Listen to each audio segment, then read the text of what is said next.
test for our broadcasters who are connecting to us. And we'll just keep talking a little bit while they confirm that.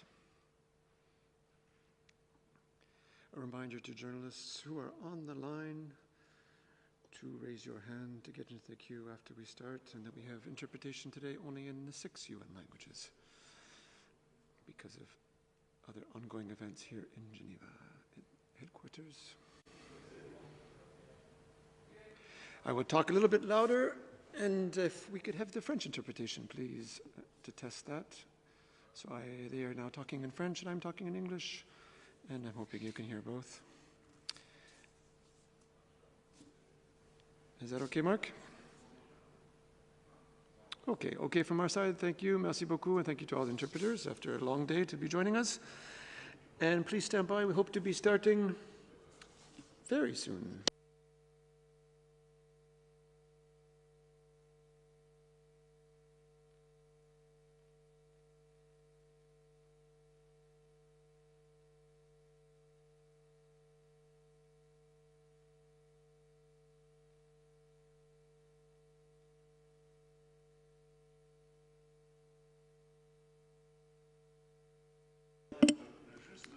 This is Geneva for a very quick test for Minister Sadikin. If you hear me okay, could we just test your audio, please, sir? Yes. Good evening. We hear you very well and we see you very well. Thank you for joining us.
Hello, this is a quick audio test for Mr. Muqtadir. Do you hear me, sir?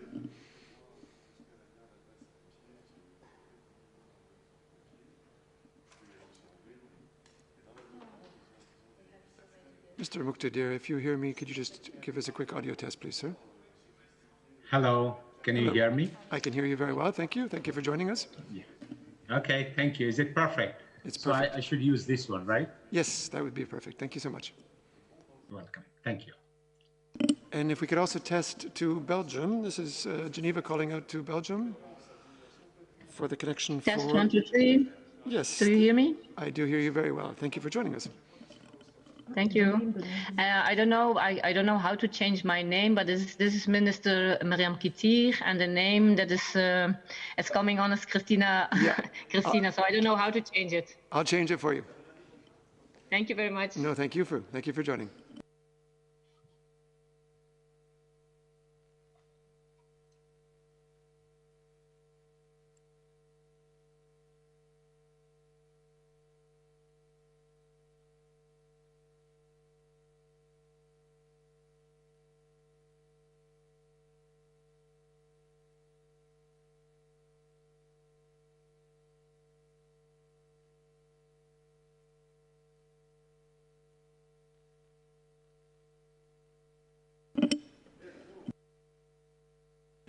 And this is Chris calling out to Alejandra Cabezas. Can we test your audio, please, senor?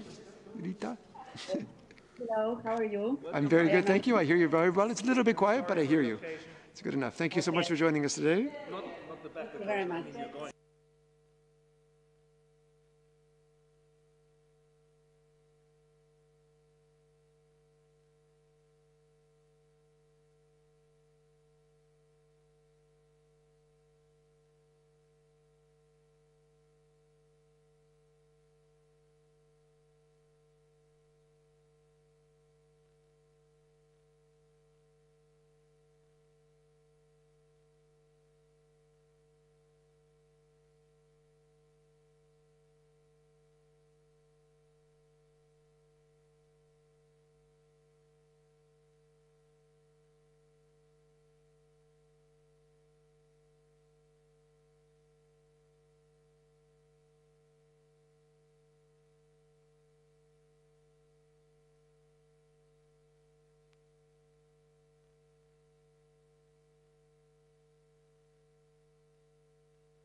Hello and good day to wherever you are listening to us today.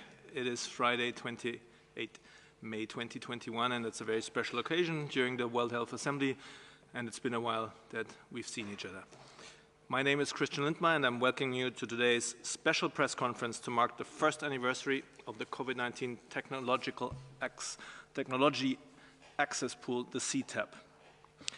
We have a round of very special guests today, and I'll start with His Excellency Carlos Alvarado Quesada, President of Costa Rica, the Honorable Arantxa Gonzalez Laya, Minister for Foreign Affairs, Spain, Professor Jesus Marco, Vice President of the Spanish National Research Council, CSIC, the Honorable Meriam Kitir, Minister of Development Cooperation of Belgium, the Honorable Budi Gunadi Sadikin, Minister of Health, Indonesia, Abdul Muqtadir, Chairman and Managing Director of Incepta Pharmaceuticals, Alejandra Sanchez Cabezas, the Director for Observatorio de Salud in Argentina.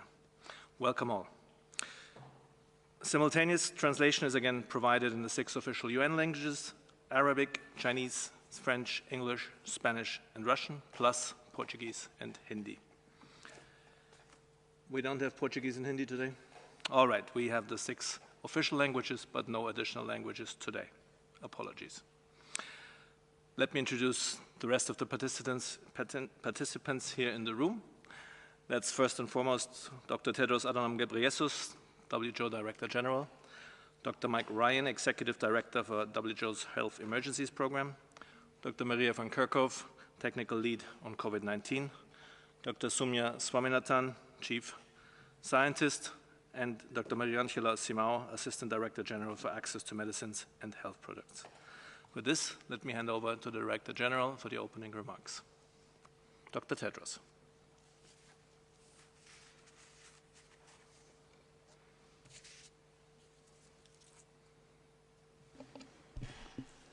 Thank you, Christian. I would like to start by thanking His Excellency President Carlos Alvarado Quesada of Costa Rica for joining us today, and also all other Excellencies Ministers.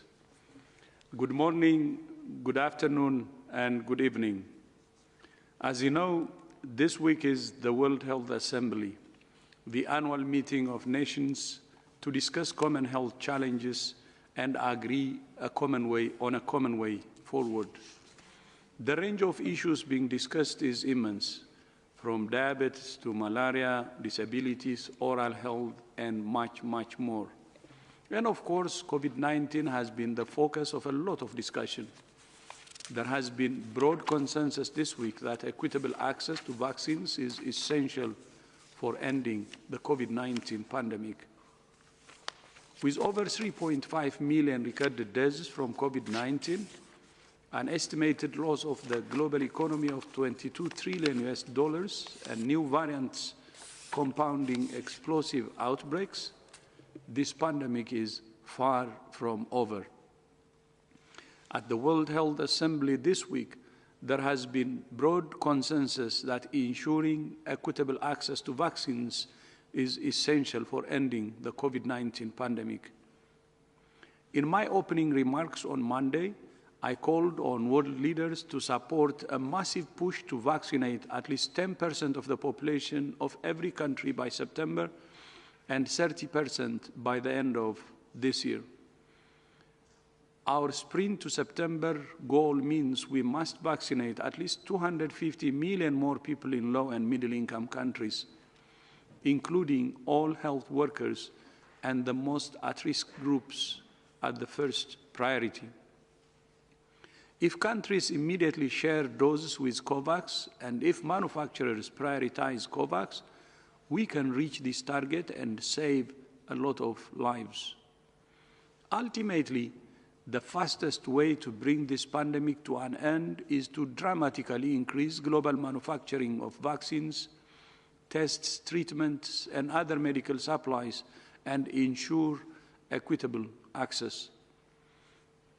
A year ago, the President of Costa Rica, His Excellency Carlos Alvarado Quesada, and more than 40 heads of state joined WHO to form CTAP, the COVID-19 Technology Access Pool.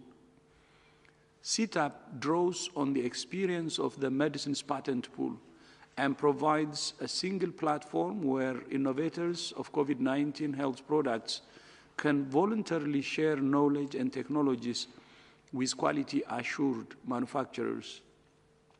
CTAP is based on a proven method. Voluntary, non-exclusive licenses issued through the medicines patent pool have saved lives by scaling up manufacturing for treatments against HIV, TB, and other diseases. We welcome the interest expressed by several diagnostic manufacturers who are already in advanced discussions with CTAP to share their technology, and also from research institutions who are willing to share their knowledge through CTAP. But we need more developers to come forward and share life-saving tools so that we can ramp up production and expand access. Originator companies that contribute their knowledge to CTAP can quickly access the production capacity they need to manufacture enough for everyone while collecting appropriate royalties. Contributions to CTAP are voluntary, transparent, and non-exclusive, allowing multiple qualified producers around the world to manufacture COVID-19 health products. Once agreements are signed, CTAP will support companies in the management of signed agreements for effective implementation and provide technical assistance to countries when needed. Once fully functional, CTAP assisting in the expansion of manufacturing could provide increased supply for countries and COVAX. Today, I'm honored to be joined by the thought leader behind CTAP, His Excellency Carlos Alvarado Quesada, President of Costa Rica. The President and I issued an open letter yesterday calling on all countries to support CTAP. Governments can play a lead role in creating incentives for industry to support our effort. Your Excellency, thank you for your leadership and welcome, and you have the floor.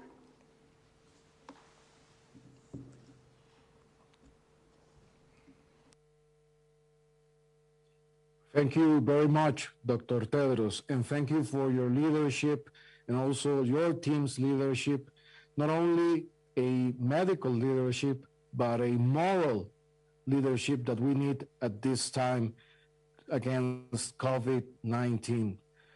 And also, thanks to all the ministers and national authorities that join us today. Costa Rica is proud to celebrate the first anniversary of the Solidarity Call to Action and its platform, the COVID Technology Access Pool, known as CTAP. I want to recognize the engagement and collaboration of 42 states that have jointly supported CTAP, and welcome Spain and the newest co-sponsor. I also want to thank Dr. Tedros again and the WHO team for their continued leadership and partnership. The CTAP was launched with the conviction of its potential to help the world to stop the pandemic, seeking for multilateral solutions to accelerate the development of the therapeutic tools needed to fight COVID-19 and to guarantee global access for diagnosis, therapeutics, and prevention, including vaccines. All of this by promoting innovation, removing barriers and facilitation open exchange of knowledge, intellectual property, and data on voluntary basis. Makes this knowledge available through non-exclusive licenses and in a transparent manner can help release bottlenecks, scale up production, not only for vaccines, but for medicines and treatments, allowing production in different parts of the world. We have always known that only when everyone, everywhere, can have timely access to the health technologies for COVID-19 detection, prevention, treatment, and response, we will be able to fully recover from the pandemic. And CTAP can help us achieve that exactly. The shocking inequalities on the access to vaccines demand a change of practice.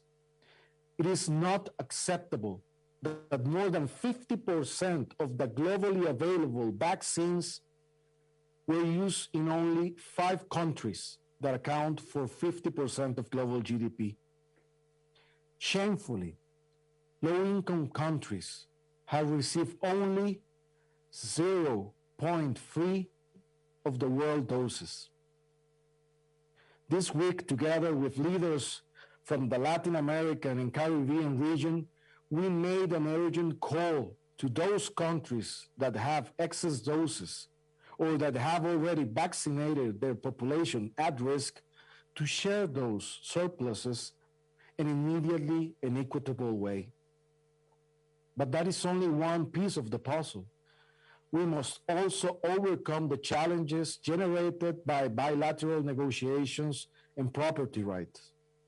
For this reason, today we will also like to invite all of those who have not yet joined the CTAP to do so.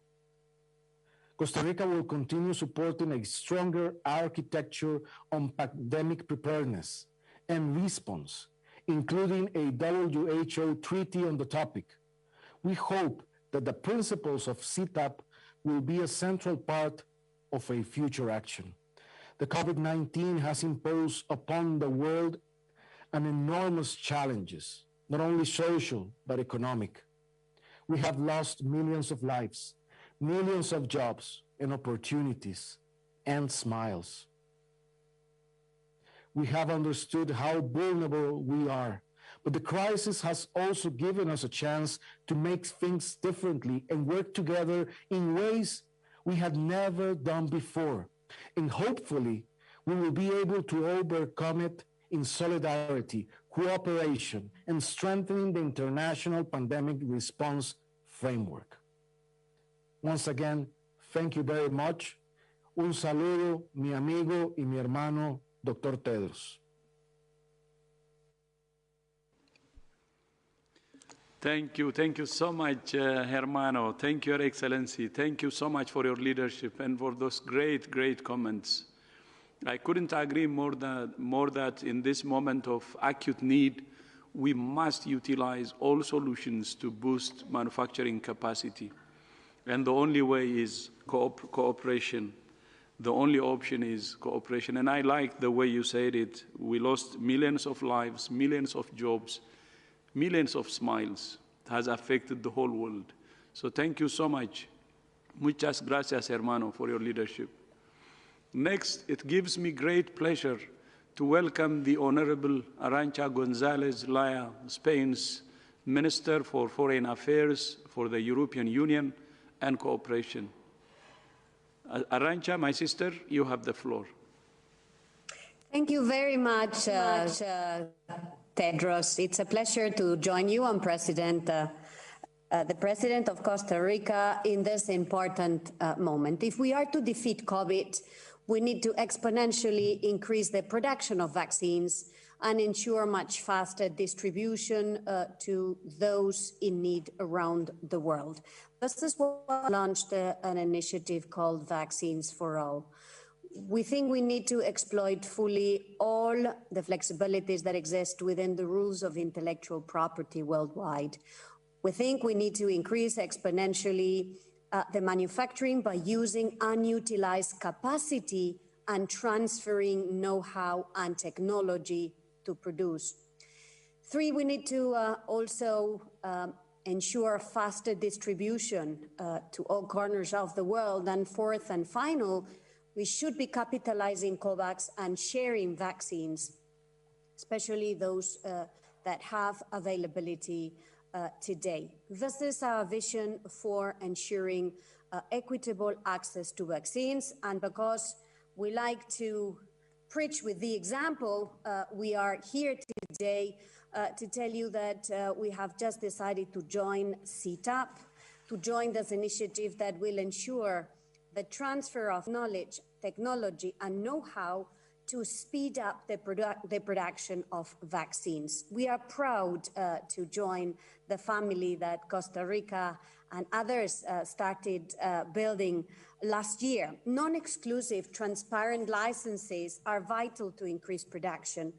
And we do hope that by boosting CTAP in the coming months and transferring know-how and knowledge, complemented by all the flexibilities that exist within the rules of intellectual property rights, we can enable production worldwide, especially in developing countries. There, where production capacity today is a possibility, but not a reality. We have always favored measures to facilitate universal access to medicines and treatments. We've done so, for instance, through our support to Unitate, also through our support to the medicine patent pool. We are now glad to see that the medicine patent pool and CTAP are working together.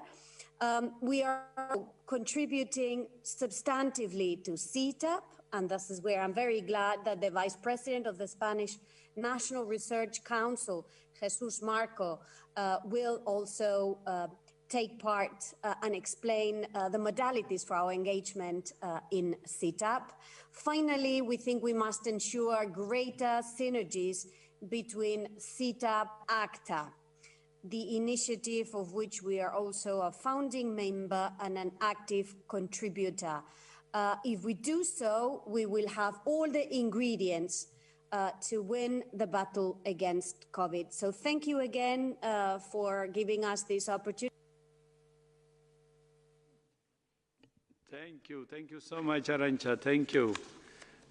By joining CTAP this month, Spain has made a very important statement to the world about the need to enhance vaccine equity.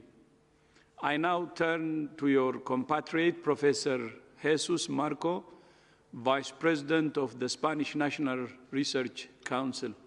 Professor Marco, you have the floor. Thank you. Buenas tardes. Good evening. At CSIC, the Spanish National Research Council, we have worked since the beginning of this pandemic to ensure that all the COVID-19 related technologies being developed in our labs reach society as soon as possible. Our aim is for them to be manufactured in Spain, but also in any other country that demands them. And to this end, we have approached these licenses for the assignment of exploitation rights for these CSIC technologies on non-exclusive terms, avoiding situations in which demand cannot be met due to the production limitations on the part of the licensee. In this regard, and being aware of the CTAP initiative, a few months ago we began talks with both the WHO and the MPP with the idea of launching transfer projects in which an open license would be granted for the commercialization of CSIC technologies. Specifically, the first approach we have considered is based on the development of a serological test with 99% reliability, capable of identifying and quantifying 3 different types of antibodies, IgG, IgM, and IgA, and also able to differentiate antibodies produced by vaccination from those produced by natural COVID-19 infection. In addition, as part of our global vaccine project, CSIC is also committed to promote the commercialization of some of our vaccine candidates, studying the possibility of licensing them on a non-exclusive basis in order to meet society's demand and help on building capacities and transferring the technologies to low and middle-income countries. Thank you very much. Muchas gracias. Thank you. Muchas gracias, Professor. You're right that publicly funded research plays a key role in the development of health technologies, and in the midst of a pandemic, now is the moment to share them fairly. Next, we're joined by the Honorable Mariam Kitir, the Minister of Development Cooperation of Belgium. Minister Kitir, the floor is yours.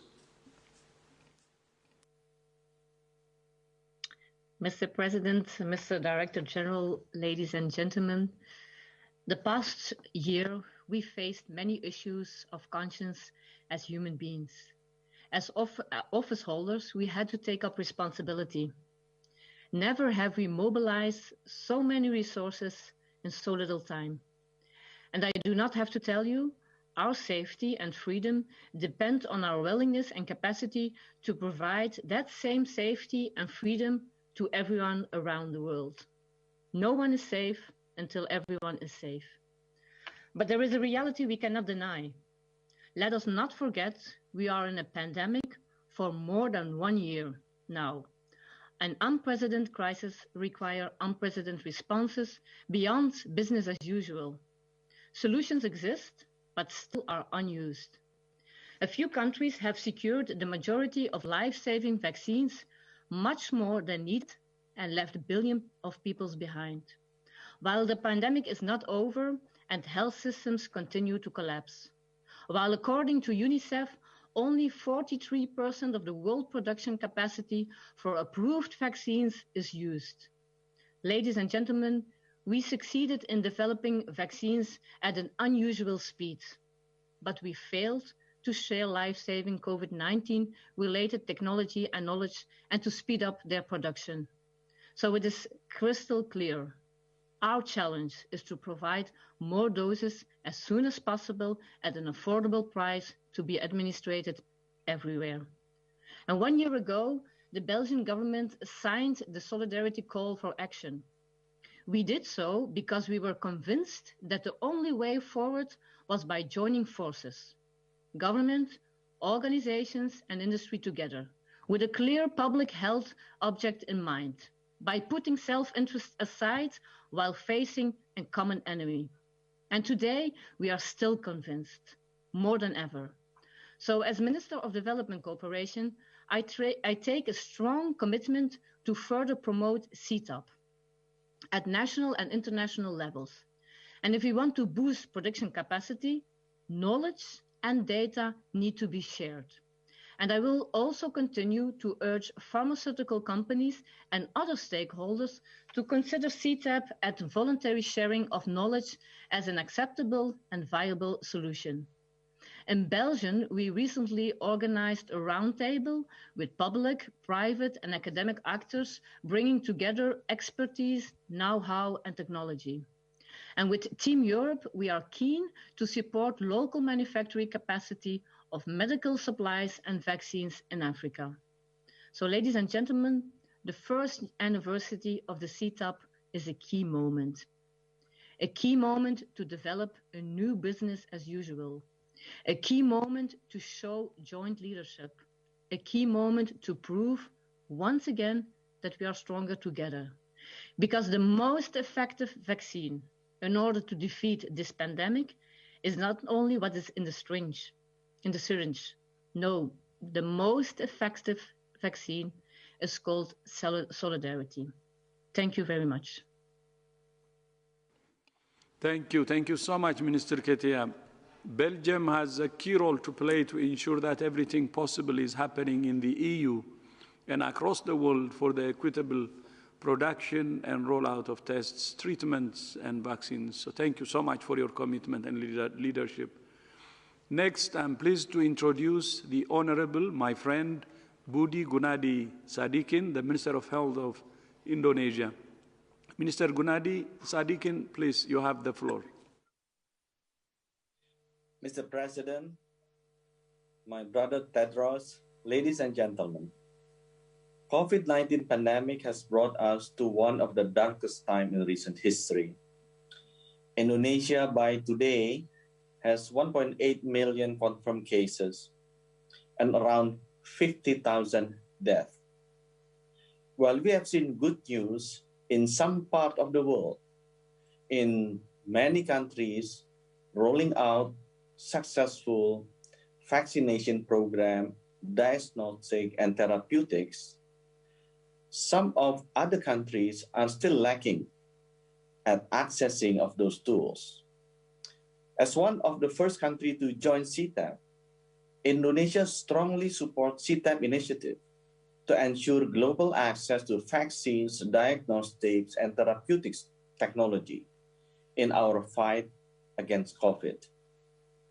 Indonesia is ready to contribute. As the largest vaccine manufacturer in Southeast Asia, we indeed have the capacity to upscale our vaccine productions to meet regional and global demand. We have a unique position also because we are one of the largest Muslim countries where manufacturing vaccine with a halal certificates sometimes can be very crucial in the implementations of a vaccination program. Currently, we have 6 manufacturers with production capacity of 550 million doses per annum. Unfortunately, we can only produce vaccine with the technology platform of virus or protein base. We don't have access to vaccine with factor base or nucleic acid base like messenger RNA. So we are really looking to have access to those technologies, and we are ready to contribute. I totally agree with my brother Tedros that always say that no one is safe until everyone is safe. Let me add, if a country want to go fast, they can go alone. But if countries want to go far and long, we have to go together. Thank you. Thank you. Thank you so much, my brother. By the way, I would like to say this is actually a rare occasion, and it's not often actually we're joined by a nuclear physicist. The first time actually. So thank you so much. I'm just telling the audience your background also. And you're right that in Southeast Asia, some countries are under enormous pressure, and we appreciate your readiness to contribute to scale up production of health products. Our next speaker is Abdul Muqtadir, the Chairman and Managing Director of Incepta Pharmaceuticals from Bangladesh. Mr. Abdul Muqtadir, the floor is yours. Thank you, sir, for inviting a company from Bangladesh. CITAP is a wonderful initiative, and we congratulate the President of Costa Rica and Director General of WHO for establishment of this platform. Many people have released very soothing and encouraging statements about CITAP, but unfortunately, some of them are misleading and empty. 1 year has passed, but the initiative is yet to bring any result. We have seen some summary statements like low and middle income countries do not have the ability to acquire the technology and deliver quality products. We wonder who made this critical assessment and how people can make such statements. Contrary to such comments, 80 to 90% of the medicines by volume for the whole world, including the developed countries, are made by such generic companies. If some people are not willing to collaborate, then it is their choice, and the world leaders should try to find out the real reason and mitigate their concern. Only through such initiative, these companies can be brought to CITAP.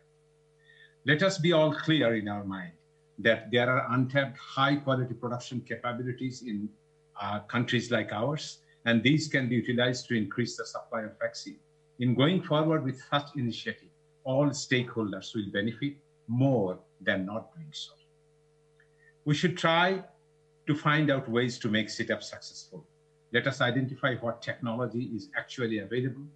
Inactivated vaccine appears to be providing good efficacy, and the technology is well known. WHO may take the following steps to make it available. Clearly document the technology and arrange sharing of clinical data from existing manufacturers.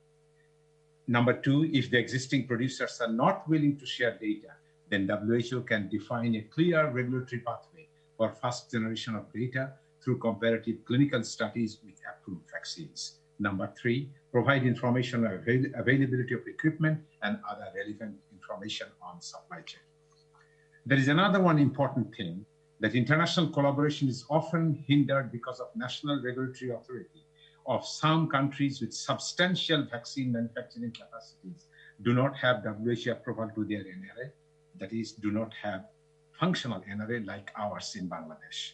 We urge to WHO leadership to urgently look into this situation and arrange expedited approval of NRA of vaccine producing countries from lower and middle income countries. This step will certainly provide a major positive change in availability of vaccines. In addition, protein subunit vaccines are showing good potential and the technology is widely known.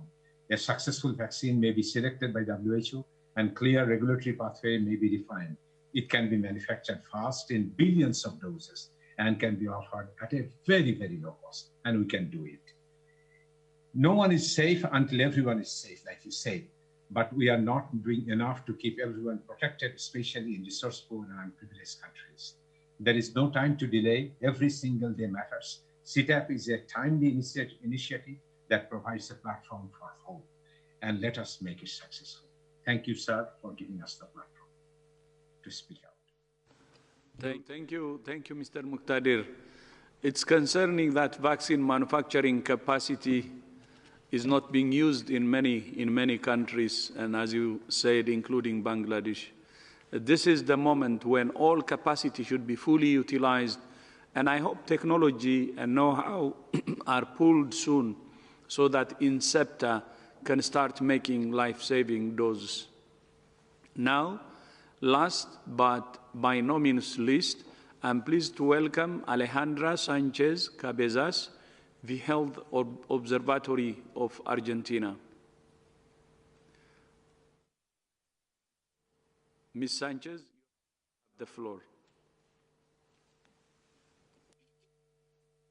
Muchas gracias, señor director. Muchas gracias, señoras y señores. Es un honor para mí representar a la sociedad civil y al mundo científico para expresar nuestra enorme preocupación por incrementar el acceso a los insumos necesarios para enfrentar la pandemia COVID-19, particularmente de las vacunas. Vengo de América Latina, la región más desigual del mundo. Aquí la pandemia no ha hecho más que incrementar esta desigualdad. La falta de las vacunas obliga a los gobiernos a decretar confinamientos estrictos que frenan la economía y agravan la situación. Las organizaciones de la sociedad civil y las sociedades científicas que represento consideramos que a los Estados miembros y a la Organización Mundial de la Salud les tomó décadas reconocer la importancia de la salud como un derecho humano, de que es preciso actuar sobre los determinantes sociales de la salud y avanzar hacia la cobertura universal de la salud con modelos propios de la atención primaria. Este es el momento de materializar estas construcciones, asegurando el acceso equitativo y universal a las vacunas y a los medicamentos necesarios para enfrentar esta pandemia. Cobertura universal a la salud se traduce hoy como acceso universal a las vacunas. El acceso inequitativo a las vacunas no es solo una cuestión de patentes y privilegios. Hay que leer la desigualdad de la distribución y del acceso a las vacunas en las mismas páginas de la prensa y en los noticieros que muestran escenas de violencia, guerras o desesperadas oleadas migrantes.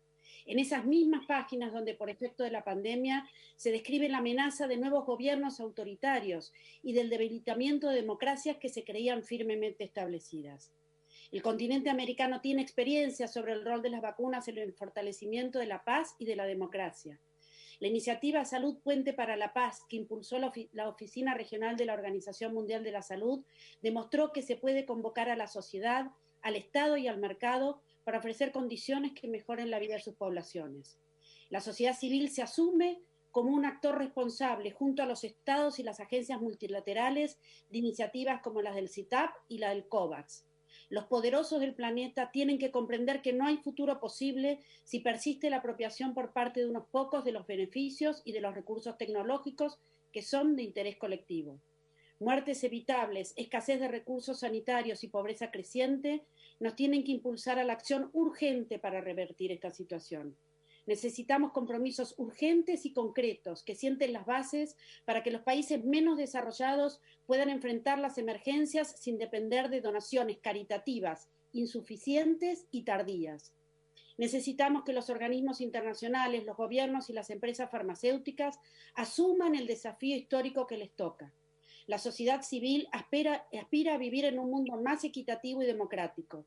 Estamos aquí para apoyar a quienes quieran construir el poder real necesario para movilizar acciones inclusivas y solidarias. La sociedad civil está lista, señoras y señores, porque el tiempo es ahora. Thank you so much, Ms. Sanchez. And I understand that Argentina is going through a serious COVID-19 wave at the moment, and I agree with you that now is the moment where we pull out all the stops and do everything we can. Thank you again to all the speakers. As you have seen today, CTAP is backed by a significant number of country leaders, researchers, and companies from around the world. Civil society organizations have also supported CTAP strongly, and I thank them for that. We're holding the door open for pharmaceutical companies that have become household names, although too few households have benefited from the life-saving tools they have developed. They control the IP that can save lives today, end this pandemic soon, and prevent future epidemics from spiraling out of control and undermining health, economies, and national security. The major gap is originator companies, but I believe that with the right political will and the right incentives, we can see an increase in collaboration and pooling that would help end this pandemic. I thank you, and Christian, back to you. Thank you very much, Dr. Tedros. Thank you very much, all. With this, let me now open the floor to questions from the media, and if you want to raise your hand, please use the raise your hand icon on your screen, and when it's time, don't forget to unmute yourself. The first on my list is Agnes Pedrero from AFP. Agnes, please unmute yourself. Good evening, everybody, and thank you for taking my question, which is on the COVID origin study. This week, there have been growing calls from experts, but also from countries like US and European countries, asking WHO to launch quickly the second phase of the study. But seems to be little progress on that matter, and we have been told this morning that WHO technical experts haven't made their recommendations so far. So given the importance of knowing the origin of the COVID for now, but also for the other pandemics, when do you expect to have those recommendations ready from the technical committee? And when we can expect to see a new deployment of experts in countries and maybe on China or other countries? Thank you very much. Thank you very much, Agnes, and we'll hand this to Dr. Mike Ryan. Please. Yeah, it was rather difficult to understand your question, but I will attempt, and Maria can help me along on this.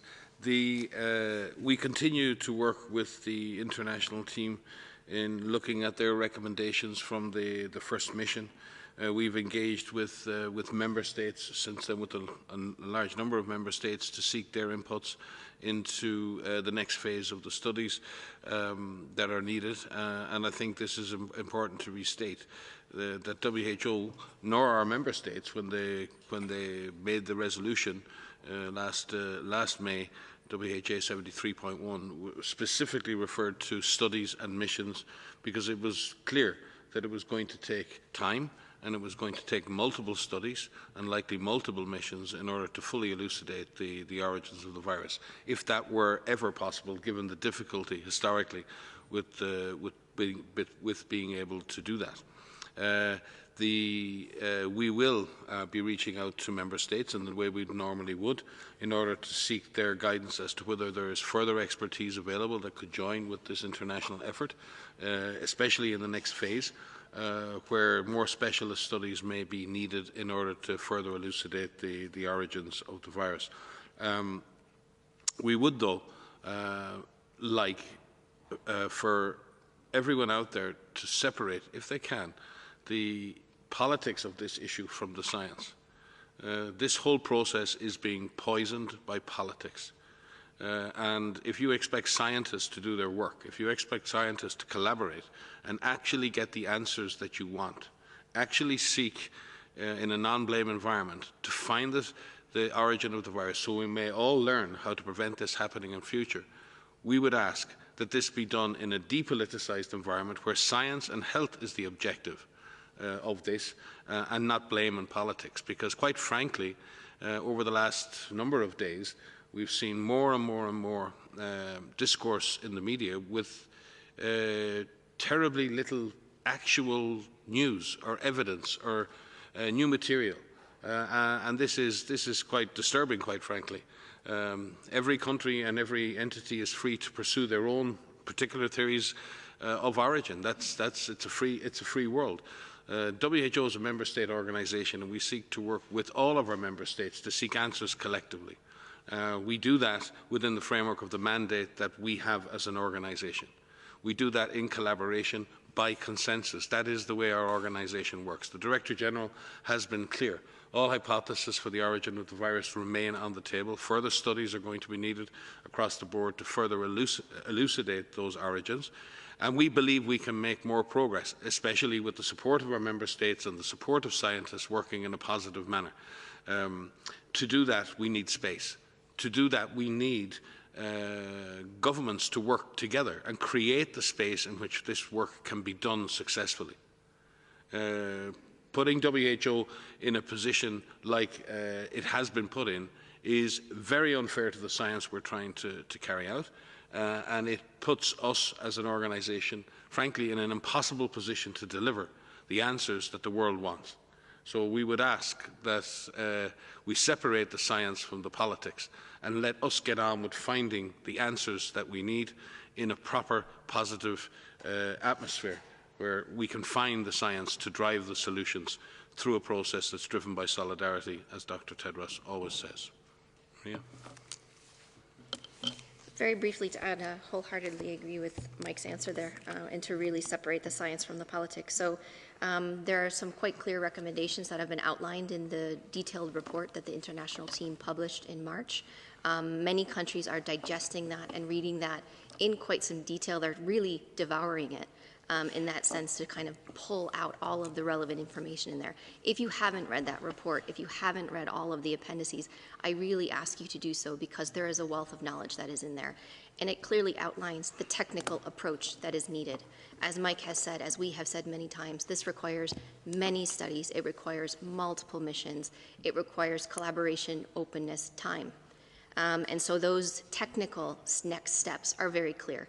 As Mike has said, we have also been discussing with some member states who are offering some support and offering some input into what they think are also needed. It's very much in line with what is reported in the report itself, so that is good. So we will continue to do so and outline those next steps, and as soon as possible is really the answer, that we want to continue to do this work. But I do think we need to manage the expectations. It will take time. And it's hard enough to do as it is. So with the politics involved in it, that makes it even that much harder. So let the scientists be the scientists. Let us sort of stay rooted in the evidence and follow that evidence, and continue to carry out those studies. Thank you very much, both. With this, the next question goes to Ana Pinto from Folha de Sao Paulo. Ana, please unmute yourself. Hi, thank you. I have a question to Dr. Mariangela Simão, and I'm so sorry I cannot ask in Portuguese today, but anyway, let's go in English. Dr. Simão, I'd like to know, I wonder if you have any expectation about authorization for the coronavac vaccine.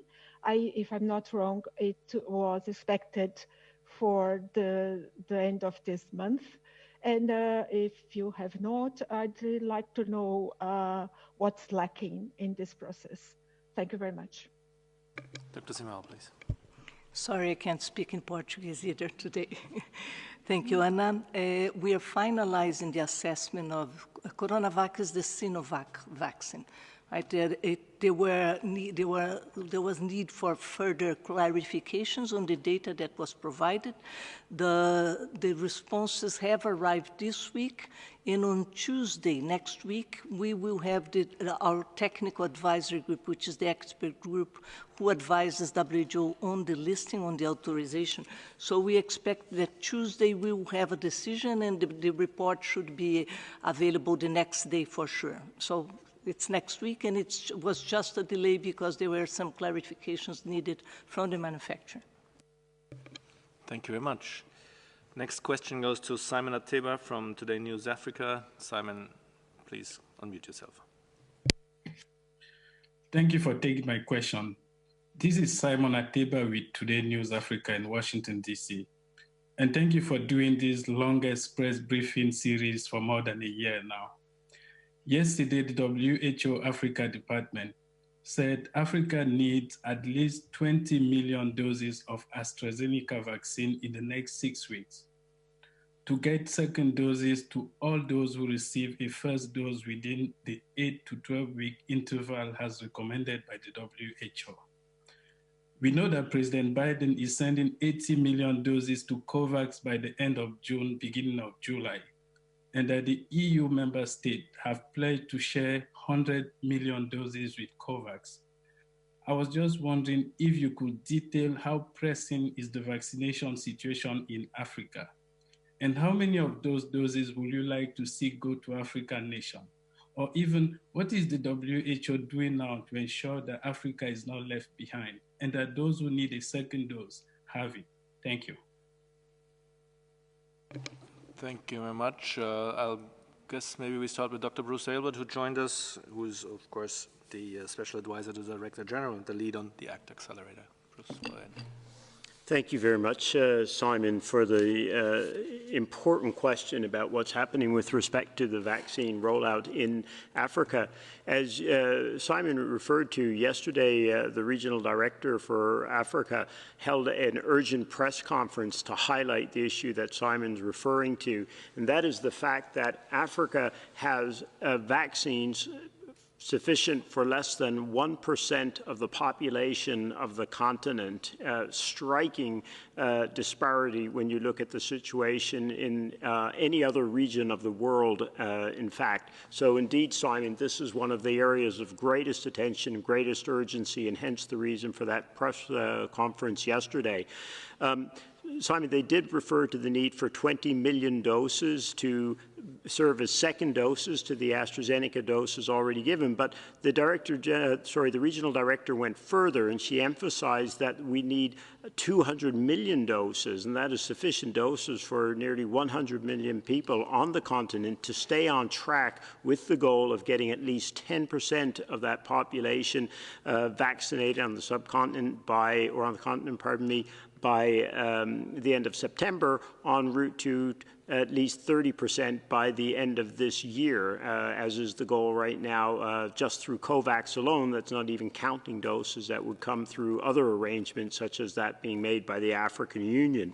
So there is indeed a huge amount of work ongoing with countries that have doses. I don't want to say surplus doses, but that do have doses and have already vaccinated their high-risk populations, their healthcare workers, and are in a position, we believe, to begin sharing doses with areas such as Africa in particular, and most urgently. So I can assure you, Simon, that is one of the top priorities, and not the top priority in terms of additional doses. But at the same time, you will have seen the situation in Southeast Asia, where we've had escalating outbreaks in countries surrounding India in particular, with a desperate need for their second doses as well. So the need is indeed on the continent, but also in various parts of other parts of the world as well.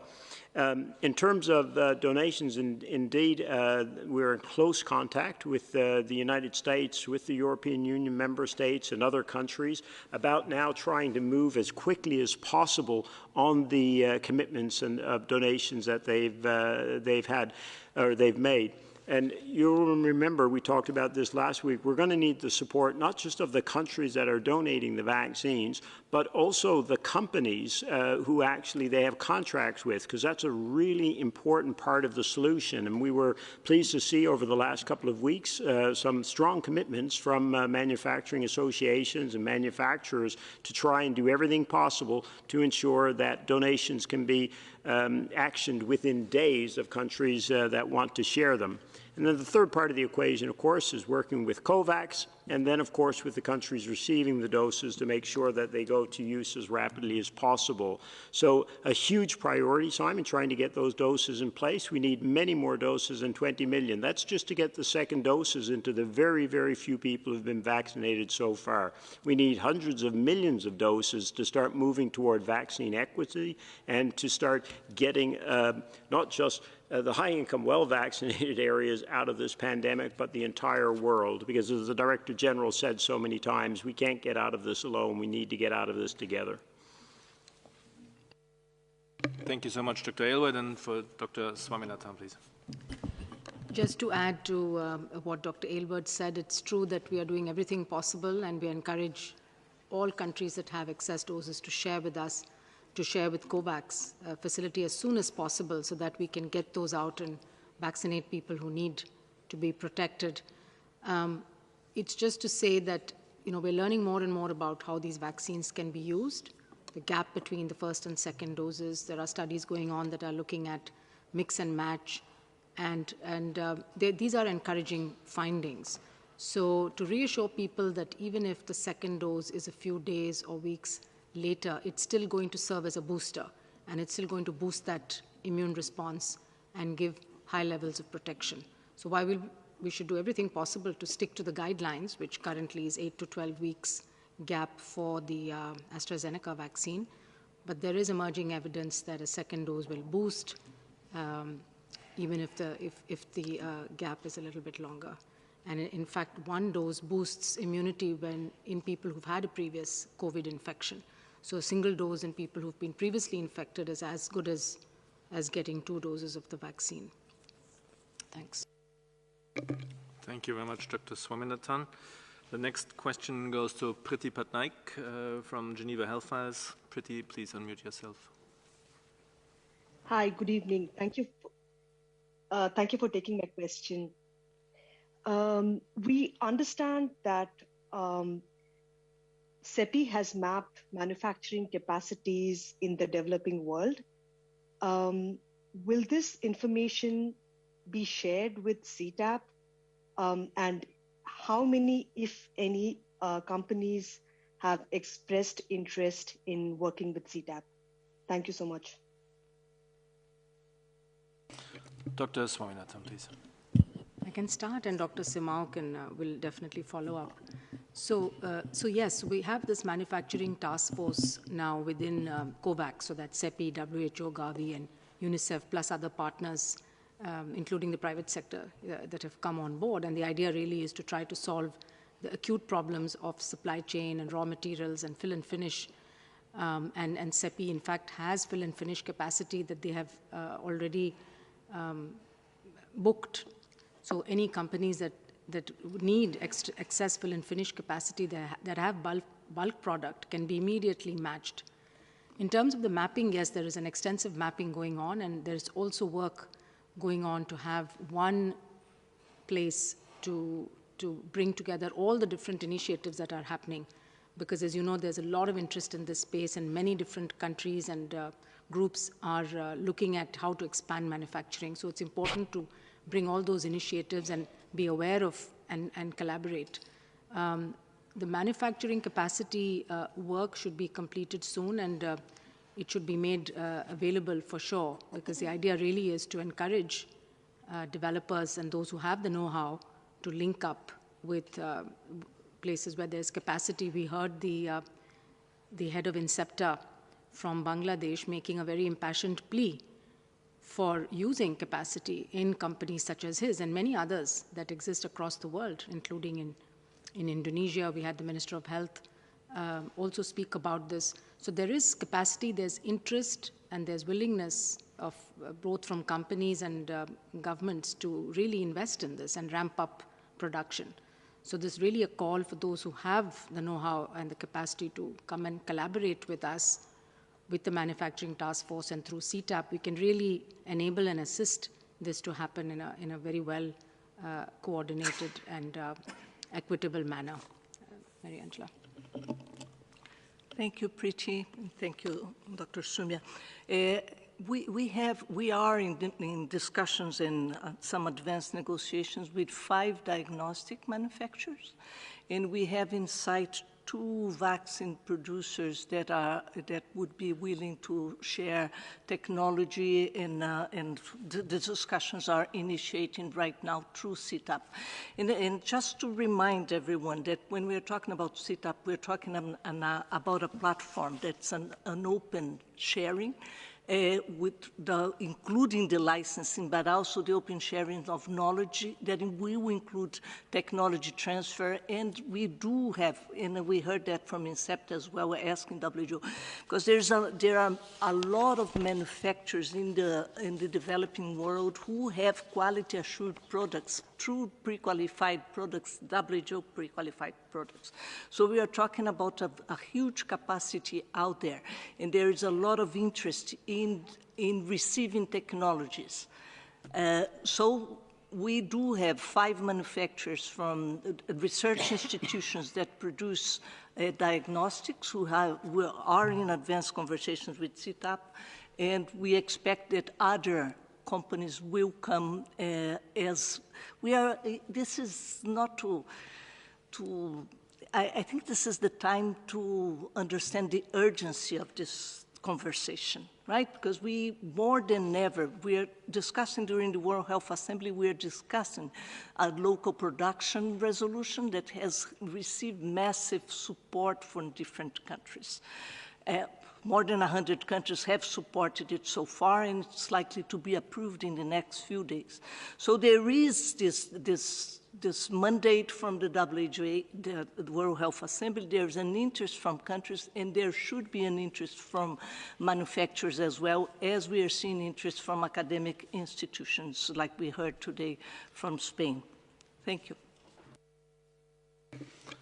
Thank you very much, all, and it's very good that with this last question we came around again to our topic of today, this the COVID-19 Technology Access Pool, CTAP. So thank you all for your participation. I'll look at His Excellency Carlos Alvarado Quesada, President of Costa Rica, in case he's still available for final comments.